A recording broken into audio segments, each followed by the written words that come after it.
जब हम mutual fund में एक बार एसआईपी शुरू कर देते हैं तो उसके बाद में लगातार हम एसआईपी करते रहते हैं। यहाँ तक कि मोस्ट ऑफ इन्वेस्टर्स तो अपने फंड को कभी रिव्यू भी नहीं करते। मतलब कि ऐसा नहीं है कि आपको सिर्फ एक बार एसआईपी शुरू करने के बाद में उसे भूल ही जाना है। म्यूचुअल फंड में कई बार ऐसी परिस्थितियाँ बन जाती है कि हमें उस समय फंड को बेचने या स्विच करने के बारे में सोचना चाहिए। लेकिन आखिर में वो कौन सी परिस्थितियाँ होती हैं जिसमें कि हमें अपने फंड को सेल या स्विच करना चाहिए। तो आज इस शॉर्ट वीडियो में आपको मैं कुछ ऐसे पॉइंट्स बताऊंगा, यदि वो पॉइंट्स आपके फंड के ऊपर अप्लाई होते हैं तो आप भी फंड स्विच या सेल की ओर जा सकते हैं। जैसे कि यदि आप किसी इक्विटी म्यूचुअल फंड में इन्वेस्ट कर रहे हैं, जब आपने इन्वेस्टमेंट शुरू किया तब उस समय वो फंड अच्छा कर रहा था, हालांकि अब आपको ऐसा लग रहा है कि आपका फंड अब अंडर परफॉर्म कर रहा है। लेकिन अब आप पता कैसे लगाएंगे कि आपका फंड अच्छा नहीं कर रहा? दोस्तों, इसका एक सिंपल सा सॉल्यूशन है कि आपको अपने फंड के रिटर्न्स को उसके बेंचमार्क और कैटेगरी एवरेज के रिटर्न से कंपेयर करने होंगे।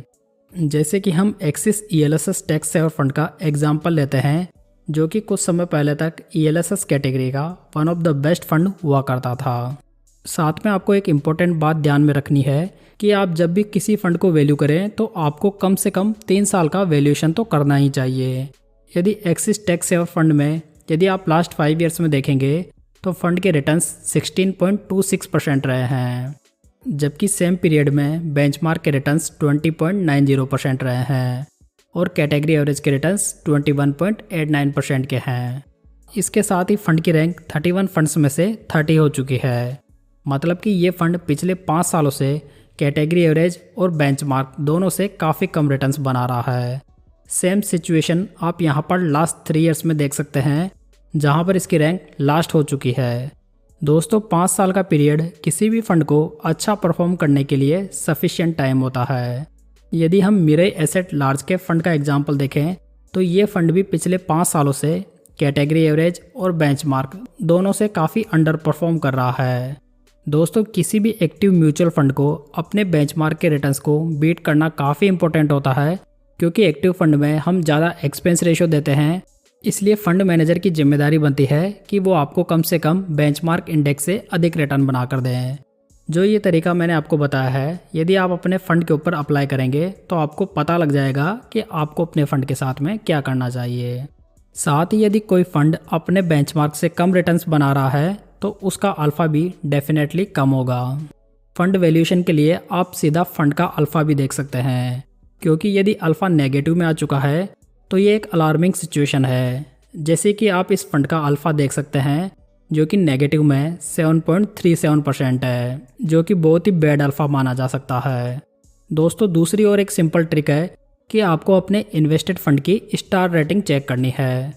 वैसे कई लोग रेटिंग को तवज्जो नहीं देते, लेकिन इम्पोर्टेंट बात यह है कि पहले से इन्वेस्टेड फंड को रिव्यू करने के लिए रेटिंग बहुत ही कारगर साबित होती है। आप क्रिसिल और वैल्यू रिसर्च की रेटिंग को विश्वसनीय मान सकते हैं, जैसे कि मिरर एसेट लार्ज कैप की क्रिसिल रेटिंग ओनली 1 स्टार है, जबकि वैल्यू रिसर्च की रेटिंग 3 स्टार है।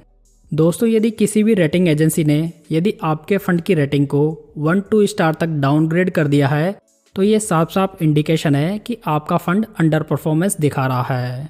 वैसे यदि आप किसी अंडर परफॉर्मिंग म्यूचुअल फंड को कंटिन्यू करते भी रहेंगे तो उससे आपको थोड़े बहुत रिटर्न्स का नुकसान हो जाएगा।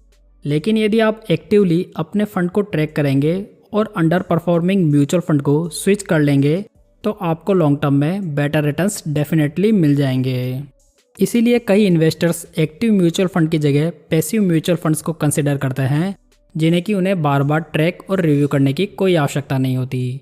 पैसिव इन्वेस्टिंग को आप इस वीडियो में डिटेल में समझ सकते हैं। वैसे इन 3 पॉइंट्स के अलावा भी काफ़ी इंपॉर्टेंट पॉइंट्स होते हैं, लेकिन एक रिटेल इन्वेस्टर के लिए जो मैंने ये 3 पॉइंट्स बताए हैं वो मोर देन सफिशिएंट है, जिसमें कि आपको हिस्टोरिकल रिटर्न्स, अल्फ़ा और रेटिंग को चेक करना होता है। इससे आपका काम बन जाएगा। दोस्तों, यदि आप म्यूचुअल फंड्स, स्टॉक्स और आईपीओ में इन्वेस्ट करने के लिए डीमैट अकाउंट ओपन करना चाहते हैं तो आपको इंडिया के बेस्ट ब्रोकर्स का लिंक नीचे डिस्क्रिप्शन बॉक्स में मिल जाएगा, जहां से आप फ्री में अपना इन्वेस्टमेंट अकाउंट ओपन कर सकते हैं। उम्मीद है दोस्तों आपको ये जानकारी पसंद आई होगी। इस वीडियो को लाइक, कमेंट और शेयर जरूर कीजिएगा। साथ ही इस चैनल को सब्सक्राइब जरूर कर लीजिएगा। तो चलिए दोस्तों, फिर मिलते हैं किसी नई जानकारी के साथ।